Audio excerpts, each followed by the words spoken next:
Alright, alright, alright.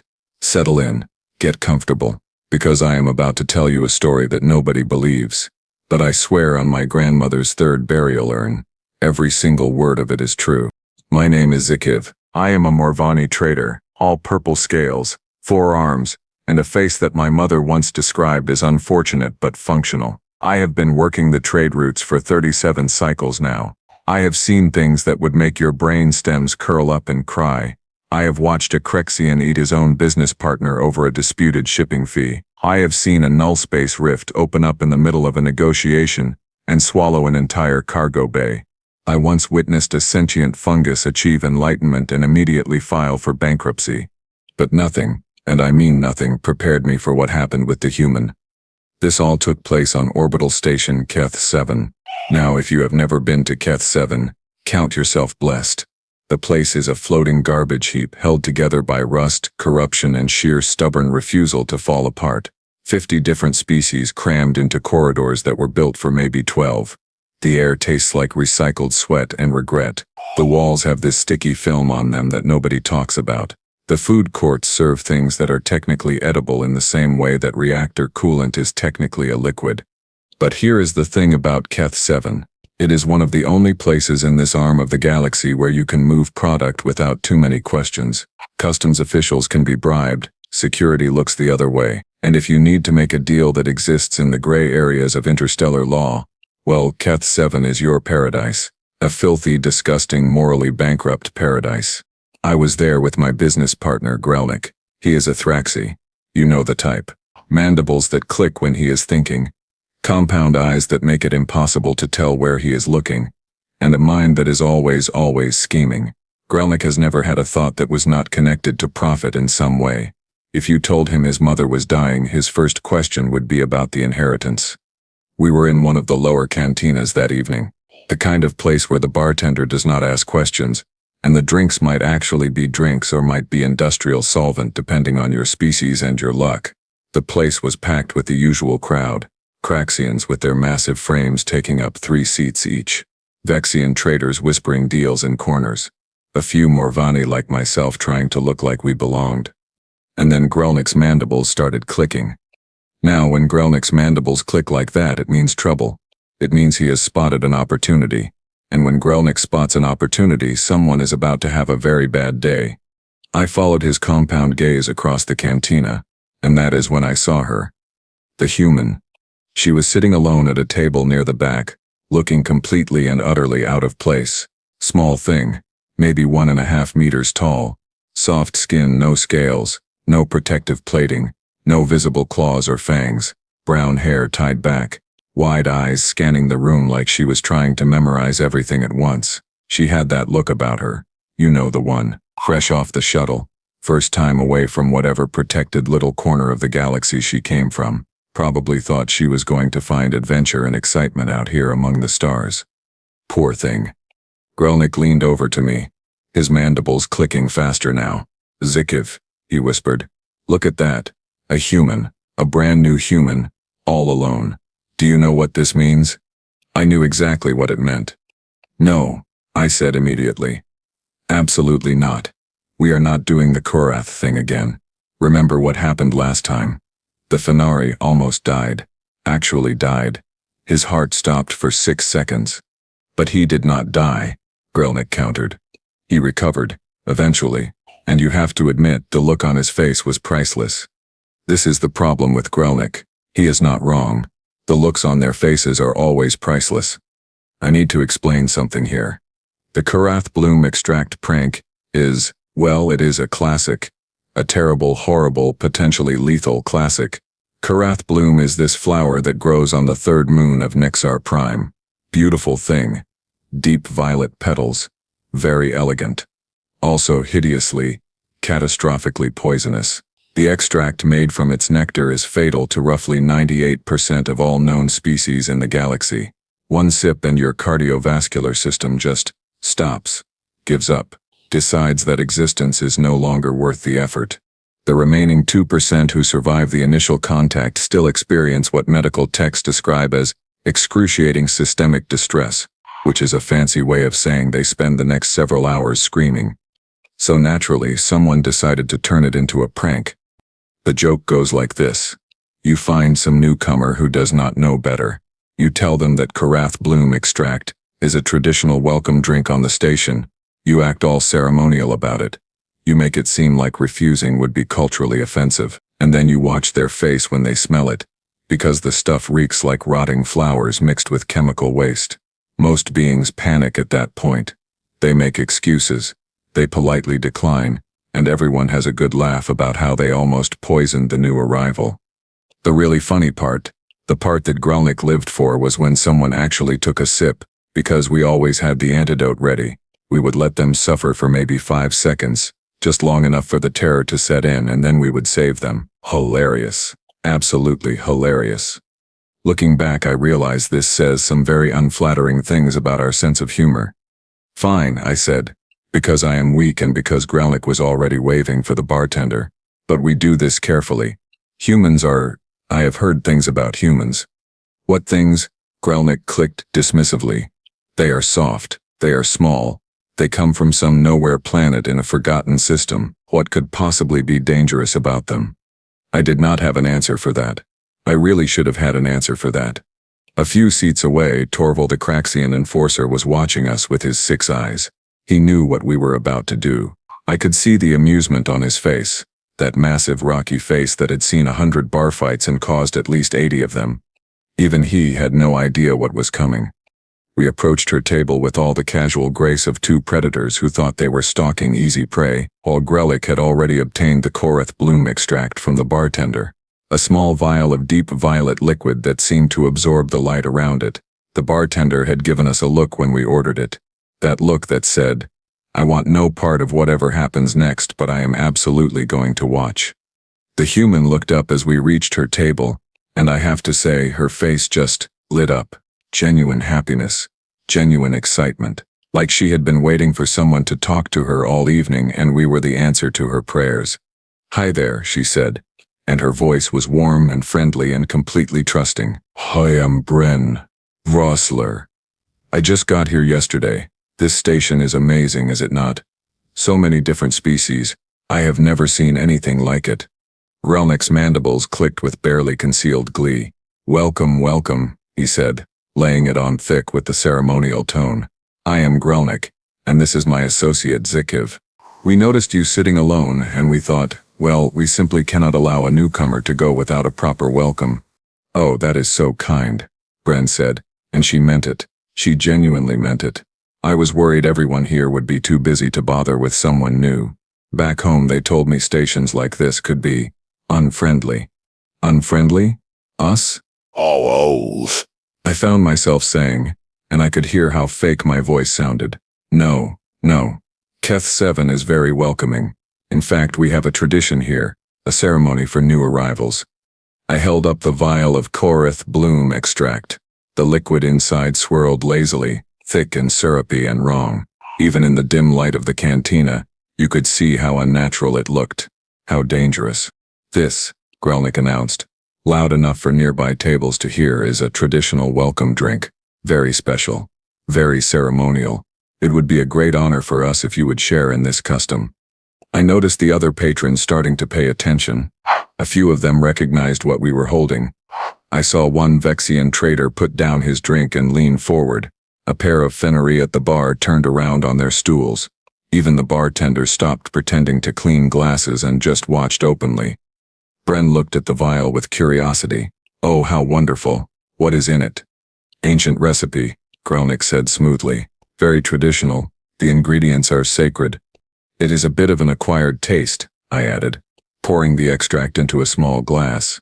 The liquid moved slowly, reluctantly, like it did not want to leave the vial. The smell is strong, but that is part of the experience. The smell hit her almost immediately. I saw her nose wrinkle. Her eyes watered slightly. The Korrath Bloom Extract smells like someone took rotting flowers and mixed them with battery acid, and then left the mixture in a hot room for a week. It is the kind of smell that makes your brain send urgent signals to your body saying, do not put this anywhere near your mouth. Most beings, when they smell it, immediately make excuses. They claim they are not feeling well. They say they have allergies. They suddenly remember an appointment they have to get to. We have seen every excuse in the book. That is usually where the joke ends and everyone has a laugh. Brenn picked up the glass. "Smells interesting," she said. "Kind of like the medicine my grandmother used to make us take when we were sick. She grew herbs in her garden and made her own remedies. They smelled terrible, but they always worked." She was not making excuses. She was not putting the glass down. She was raising it toward her lips. "Wait," I said, suddenly feeling like maybe this was going too far. "Perhaps you should just smell it first. Really take it in. There is no rush to actually drink." "To new friends," Brenn said cheerfully. And then she drank it. Not a sip, not a taste. She threw back the entire glass in one smooth motion, the way you might drink water after a long day. The Korrath Bloom Extract, all of it, gone in a single gulp. The cantina went silent. I mean completely silent. I have never heard a room full of that many beings make so little noise. It was like someone had pressed a mute button on the entire establishment. Every conversation stopped. Every glass was set down. Every eye, compound or otherwise, turned to look at the human who had just consumed enough poison to kill a Vexxian battlecruiser crew. Grelnik made a sound I had never heard him make before, a kind of strangled click that got stuck in his throat. The drink he was holding slipped from his mandible and shattered on the floor. He did not even notice. Torval stood up from his table. All 300 kilograms of Vexxian muscle just rose to his feet, his 6 eyes fixed on Brenn with an expression I can only describe as horrified fascination. I could not breathe. I could not think. My mind was doing rapid calculations and none of them ended well. Korrath Bloom Extract works fast. Korrath Bloom. Seconds. The cardiovascular system begins to fail. The victim usually has just enough time to realize something is wrong before everything shuts down. We had just murdered someone. That was the thought that kept repeating in my head. We had just murdered a human for a stupid prank, and there was going to be an investigation, and humans had allies, and there were going to be consequences. And oh no, oh no, oh no. Brenn set down the empty glass and smacked her lips thoughtfully. She was still sitting there. She was still conscious. She was still alive. I counted the seconds. 1, 2, 3, 4, 5. Nothing happened. Her face scrunched up a little. Her eyebrows drew together. She made a small sound in the back of her throat, and I thought, here it comes. Here is where she collapses. Here is where her heart gives out, and we become murderers. She coughed once, a small cough, delicate almost. I was already planning my escape route. The back exit through the kitchen, then down to the maintenance corridors, maybe steal a shuttle from Docking Bay 7. I knew a guy on Nexar Station who could forge identity documents. I could disappear into the outer systems, change my name, start a new life as a moisture farmer or something equally anonymous. My career as a trader was over. My life as a free being was over, all because of a stupid prank. Brenn tilted her head to the side. She smacked her lips again. She seemed to be, considering the flavor, rolling it around in her mouth like a sommelier, evaluating a fine vintage. She said finally. "You know what that tastes like?" I could not respond. My vocal cords had stopped working. Grelnik's mandibles were frozen mid-click. The entire cantina was holding its breath.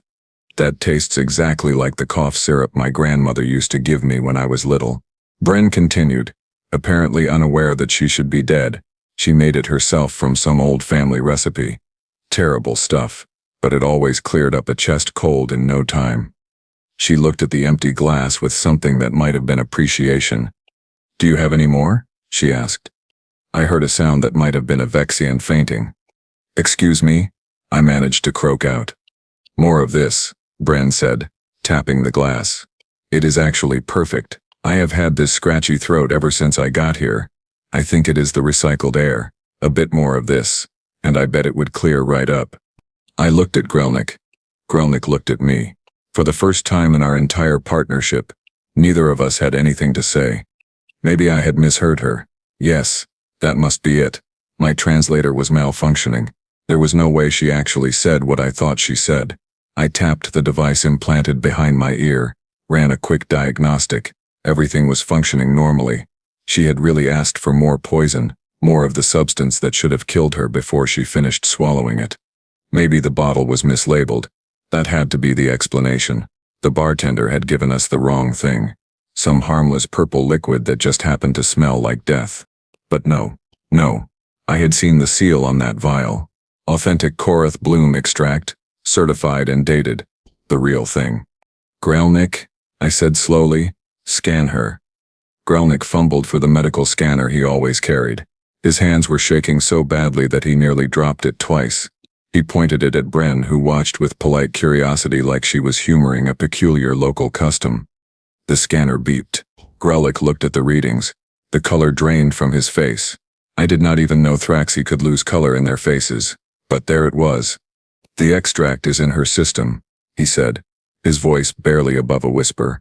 Full concentration. It is circulating through her bloodstream right now. And, I prompted. And her body is breaking it down. Grelnik stared at the scanner like it had personally betrayed him. Her liver is processing it. Her enzymes are dismantling the molecular structure. She is metabolizing it. Like food. Like it is just food.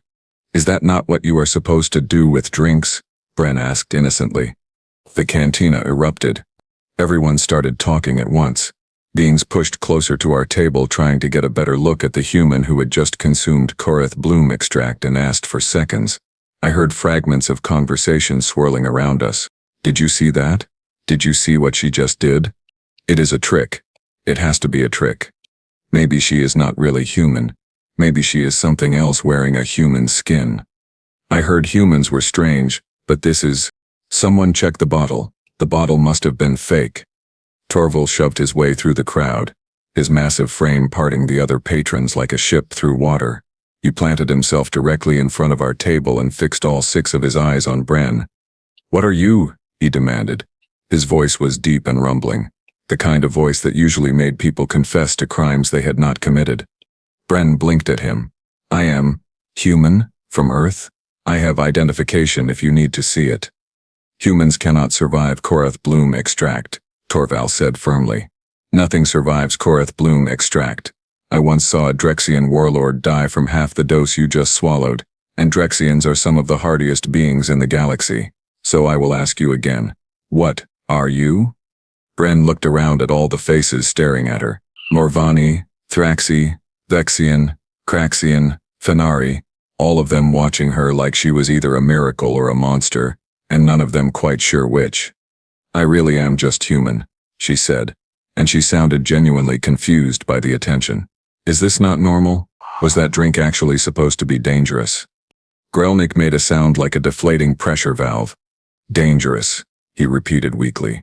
"Yes, somewhat.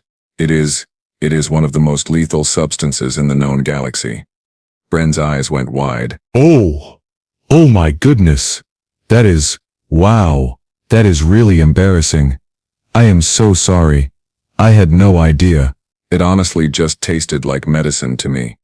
She was apologizing to us. She had just survived something that should have liquefied her internal organs, and she was apologizing because she thought she had committed some kind of social faux pas. I needed to sit down. I was already sitting down, but I needed to sit down more. "Okay, wait, hold on," Brenn said, holding up her hands as the crowd pressed closer. "I think there has been some kind of misunderstanding here." Y'all seem really shocked that I survived that drink. But honestly, it was not that bad. Humans deal with toxic stuff all the time. "Define all the time," I said carefully. "Well," Brenn thought about it for a moment. "So Earth, my home planet, is kind of intense. We evolved alongside all these plants and animals that were trying to kill us, like actively trying. Venomous snakes, poisonous frogs, toxic fungi everywhere. Plants that developed chemical defenses specifically to stop things from eating them. So we adapted. We learned to process toxins. Some of them we even started using as medicine." She said this casually, conversationally, like she was describing a mildly interesting weather pattern and not an evolutionary nightmare. "Some of our favorite foods are technically poisonous," she continued. "We just eat them anyway." The Vexxian trader who had nearly fainted earlier pushed forward. "Give us an example," he demanded. "Name something." "Okay. Capsaicin?" Brenn offered. "That is the chemical in hot peppers. It is a neurotoxin. It is specifically designed to cause pain. The plant evolved it to stop mammals from eating it, And humans were like, wow, this burns. I love it. Now we put it on everything. We have competitions to see who can eat the hottest peppers. The really extreme ones can cause hallucinations. You eat neurotoxins for fun? Someone in the crowd asked. Oh, that is nothing, Brenn said, warming to the topic now. Alcohol. That is a big one. Ethanol is a legitimate poison. It is used as a disinfectant because it kills living cells. We drink it recreationally. We have entire social rituals built around drinking poison together. If you drink too much, your body will literally try to purge it because your system knows it is dangerous, but we keep going anyway. I felt my scales prickling with discomfort. Caffeine, she went on. That is in coffee and tea. It is an insecticide. The plants make it to kill bugs. We drink it every morning to wake up. Some humans cannot function without it. They get withdrawal symptoms if they stop.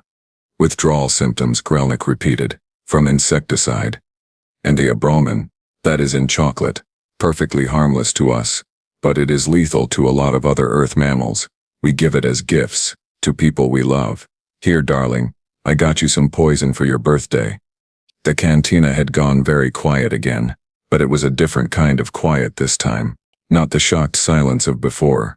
This was the silence of 100 beings simultaneously re-evaluating everything they thought they knew about humans. Your species, Torval said slowly, evolved on a planet so hostile that you developed immunity to poison, and then you started consuming poison for entertainment. I mean, when you put it that way, it sounds weird, Brenn admitted. But yes, basically. I do not know who sent the first message, but within minutes, word had spread across the station. The human who drank Korrath Bloom and asked for more. The story was probably getting more exaggerated with each retelling. By the time it reached the upper levels, she had probably drunk an entire barrel of the stuff. That is how Klexx heard about it. Klexx was a syndicate boss who operated out of the luxury sectors of Keth-7, the kind of being who wore his wealth like armor, and his cruelty like cologne. I had seen him once or twice in passing, and each time I had made very sure to go in the opposite direction. He had connections to every major criminal organization in the sector. He had politicians in his pocket and assassins on his payroll, and he had one particular hobby that everyone on the station knew about. He collected poisons. Rare toxins from across the galaxy. The more dangerous, the more expensive, the more forbidden, the more Klexx wanted it. His private vault supposedly contained substances that were illegal in every system, things that had been banned by treaties, things that existed only in theory until Klexx paid someone to synthesize them. His personal transport arrived at the cantina about 30 minutes after the incident. The doors slid open and in walked 3 bodyguards followed by Klexx himself. Tall, thin, pale blue skin that looked like it had never seen natural light. Eyes that calculated the value of everything they looked at. He walked right up to our table and smiled at Brenn. It was not a nice smile. So, he said, you are the human. I am, Brenn agreed pleasantly. Nice to meet you. I am Brenn. I am Klexx, and I have a proposition for you. He snapped his fingers and one of his bodyguards produced a datapad. I have in my possession one of the finest collections of rare toxins in this arm of the galaxy. Substances that have killed kings and toppled governments. I find it very hard to believe that any being, human or otherwise, could survive what my collection has to offer. Is this going where I think it is going? I muttered to Grelnik. I would like to propose a wager, Klexx continued. You attempt my collection, everything I have. If you survive without any adverse reaction, I will pay you, let us say, 50,000 credits. 50,000 credits.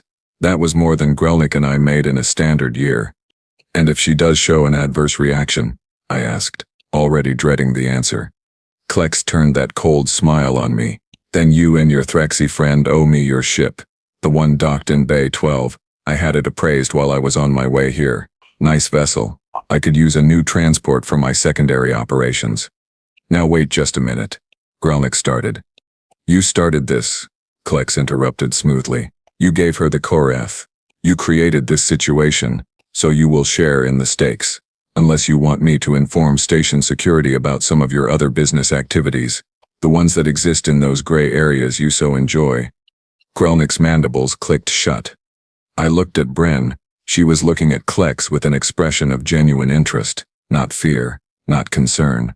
Interest, like he had just proposed an amusing game rather than a potentially lethal challenge. 50,000 credits, she said. Just for drinking things? Just for surviving things, Klexx corrected. There is a difference. Brenn considered it for about 3 seconds. Okay, sure, she said brightly.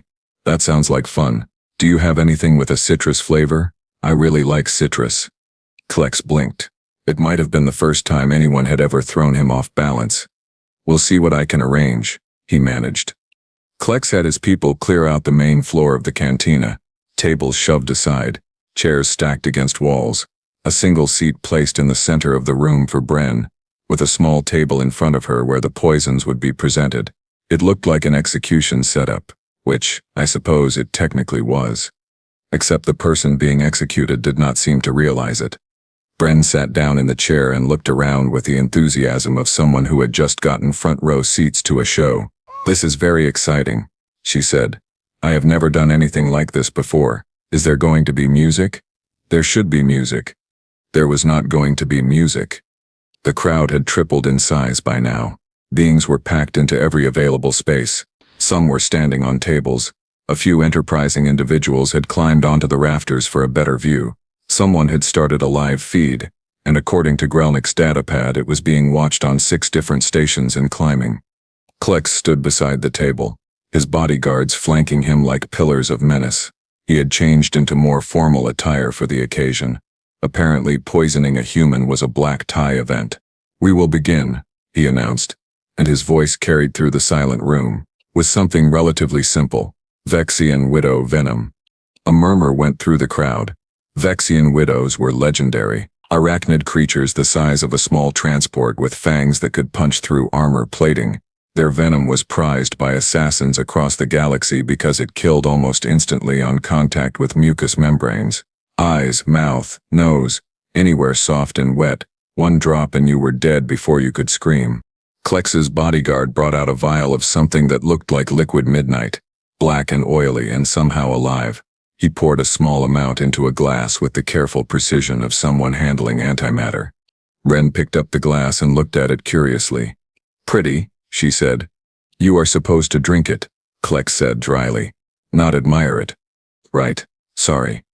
She took the venom into her mouth. She did not swallow immediately. Instead, she swished it around. Like mouthwash, she actually swished Vexxian Widow venom around in her mouth, like she was freshening her breath before a date. Then she swallowed. Tingly, she reported. Kind of like when your foot falls asleep, but in my mouth. Is it supposed to do that? Klexx's left eye twitched. Next, he said. The second poison was concentrated Blightspore Extract. The Blightspore is a fungus that grows on dead planets that are dead because of the Blightspore. It releases spores that break down organic matter at a molecular level. The concentrated extract does the same thing to your internal organs. Immediate liquefaction. You basically dissolve from the inside out. Brenn drank it in 1 gulp. For a moment, nothing happened. Then her stomach made a sound. A low, rumbling gurgle that echoed through the silent cantina. She burped. It was a small burp. Delicate. Even. She immediately covered her mouth with her hand, her cheeks flushing with embarrassment. Oh my goodness. I am so sorry, she said. That was so rude. Excuse me. Someone in the crowd made a sound that might have been a sob. Next, Klexx said through gritted teeth. The third poison was Nullfire Acid. Now this one even I had heard of. Nullfire Acid was used in starship salvage operations because it could melt through hull plating. There was no container that could hold it permanently. It just ate through everything eventually. The glass they served it in was already starting to fog around the edges. Brenn picked it up, sniffed it, and took a sip. Her face scrunched up immediately. Her eyes squeezed shut. Her whole body seemed to contract around the sensation. This is it, I thought. This is where it ends. Sour, she gasped, shaking her head. Oh, that is sour. Wow. She smacked her lips a few times, processing the taste. Still not as bad as that time I accidentally squirted lemon juice directly into my eye. That was a rough afternoon. I could not see properly for an hour. She finished the rest of the glass. The live feed numbers had now reached 12 stations. Someone had started a betting pool. The odds were shifting by the second. Klexx was no longer smiling. His composure, that cold and calculated demeanor that he wore like armor, was starting to crack. I could see it in the way his hands had curled into fists, the way his jaw was clenched so tight it had to be hurting. "Next," he said, and his voice had lost its smooth polish. The fourth poison was Drexx Necrosis powder. This one was illegal, not just regulated, not just controlled, but outright forbidden on every station, planet, and habitat in the civilized galaxy. Possession alone carried a sentence of life imprisonment. The Drexx Necrosis powder attacked neural tissue. It did not just kill you, it unraveled your nervous system strand by strand. The pain was supposed to be beyond description. The powder was brought out in a sealed container that required 3 different keys to open. Klexx measured out a precise dose onto a small plate. The granules were white and fine and completely innocuous looking, like sugar, like something you might sprinkle on a dessert. Brenn looked at it dubiously. "Do I snort this or inhale?" Klexx said shortly. She leaned forward and inhaled the powder. The cantina held its breath. Brenn's nose twitched. Her eyes watered. Her whole face seemed to be building toward something. She sneezed. One sneeze, short and sharp. "Bless me," she said, and then looked around. "Sorry, do any of you have a tissue? I think some of it went up my nose." Klexx stood absolutely still. His face had gone through so many expressions in the last few minutes that it seemed to have given up and settled on blank shock. The bodyguard next to him was openly staring at Brenn like she was some kind of cryptid, a creature that was not supposed to exist outside of legend. The betting pools had gone insane. Credits were changing hands across a dozen systems. Someone on Nexar Station had bet their entire ship. A Craxian mining consortium had allegedly wagered controlling shares in 3 asteroid operations. This had become the most watched event on the station feeds, beating out the championship gravity ball match that was happening simultaneously. Klexx turned to his senior bodyguard and spoke quietly. I could not hear what he said, but I saw the bodyguard's reaction. His face went pale. He shook his head. Klexx said something else, more firmly. The bodyguard hesitated, then walked out of the cantina. He returned a few minutes later carrying a case. Not just any case, a stasis case. The kind used to transport unstable materials that could not exist safely in normal spacetime. The kind that cost more than most starships because they had to be manufactured in zero-gravity environments by specialized technicians who charged by the second. The crowd went quiet. Even the people who had been whispering amongst themselves fell silent. Everyone knew what a stasis case meant. Klexx took the case and placed it on the table in front of Brenn. His hands were trembling slightly. From anger or anticipation, I could not tell. "Inside this case," he said, and his voice was tight with controlled fury, "is my most prized possession, Singularity Extract. It is derived from matter that has been exposed to the event horizon of a black hole. The molecular structure is wrong, fundamentally incompatible with normal physics. 3 drops of this substance exist in the known galaxy. I own all 3. He opened the case. Inside, suspended in a stasis field, was a small vial containing something that hurt to look at. It was not quite a liquid and not quite a solid. It seemed to exist in multiple states simultaneously. The color was impossible to describe because it kept shifting, kept being different things at once. Looking at it made my eyes water and my brain ache. "This," Kale said softly, "is theoretically the most dangerous substance in existence. It has never been tested on a living being because there has never been a need. The theoretical models alone are enough to know what it would do." He looked at Brenn. "Do you still want to play this game?" Brenn looked at the Singularity Extract. She looked at Klexx. She looked at the crowd of beings watching her, waiting to see if she would finally show some sense and back down. "Is this the citrus one?" she asked. Klexx poured the Singularity Extract into a glass with hands that had given up trying to be steady. The liquid moved in ways that made my stomach turn. It flowed upward and downward at the same time. It rippled without being touched. It seemed to be pulling light into itself and pushing it away simultaneously. Every being in that cantina was silent. All Vere being watching on every screen across every station was silent. I found out later that the live feed had reached 37 stations by that point.